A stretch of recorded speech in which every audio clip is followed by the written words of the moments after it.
everybody? It's Anthony Lewis with DMTP TV, and if you're seeing this mustache, that means it's November, which is Men's Health Month, right?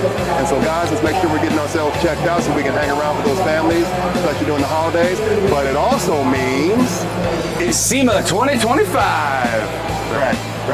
We're filming. We're doing the intro. We're doing the intro. Sorry, first timer. That's all right. Hey, let's get after it. You did so good. I'm so proud of you.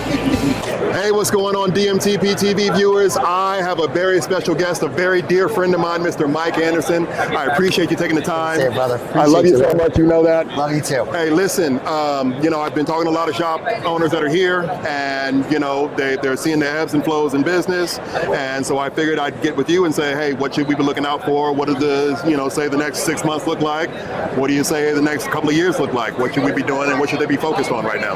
Yeah, so all great questions. It's always great to see you too, Anthony. Love you, man. So, at the end of the day, love you too, brother. So at the end of the day, there's really a couple things that collision repairers want to look at. First of all, it's accident frequency, right? How often are people involved in accidents? And I want to tell you that that's down, right? Depending on what source you look at, accident frequency, how often somebody's in an accident is probably down 40, 50%. Why is that? ADAS, because ADAS works, right?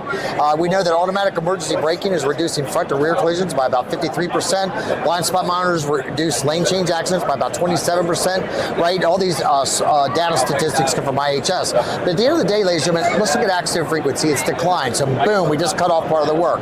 Next thing is insurance claims filed.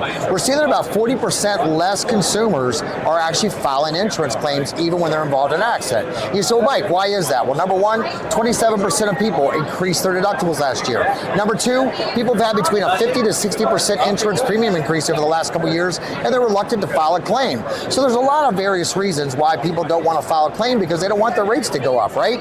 So at the end of the day, less accidents, and then we also are seeing less people filing insurance claims. You're like, well, Mike, that sounds pretty doom and gloom. No, it's not. I will tell you right now, if you want to just kick some butt in 2026, focus on customer pay. I will tell you, for my private clients, I want their customer pay work to be at least 25% of their RO count. At least 25% of their RO count, right? And I will tell you, if less than 25% of your RO count is customer pay, you're scaring customers off. Yep, you heard me say it. You're scaring customers off. Well, what do I mean by that? What I mean by that is that when they call, you're like, well, Mrs. Jones, you file an insurance claim yet? You get an estimate. And what they're hearing is you only do work with insurance companies. And what they're hearing from their perspective is they don't want to deal with me about paying out of pocket.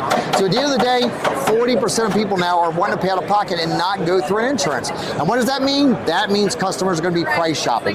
Now, I know you don't want to be the cheapest guy on the block, because I don't want to either, or the cheapest girl on the block. So what you got to do is learn to sell your value and educate the vehicle owner. So Anthony, as we kind of wrap this up, I think as you said, we have a few minutes, focus on customer pay.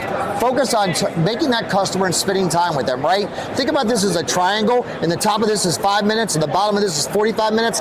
Flip that upside down and spend more time with that customer on the front end, convince them why you're worth it. And at the end of the day, little key tip for you. If they say, well, man, I don't know if I want to let you fix my car, you're more expensive than everybody else, ask them this question. If my estimate was the same price as the other estimate, who would you pick? And if they say they would pick you, then ask why. And from there, that's where you can emotionally connect with them to capture that rent. So customer pay, anything less than 25%, I love you, but you suck.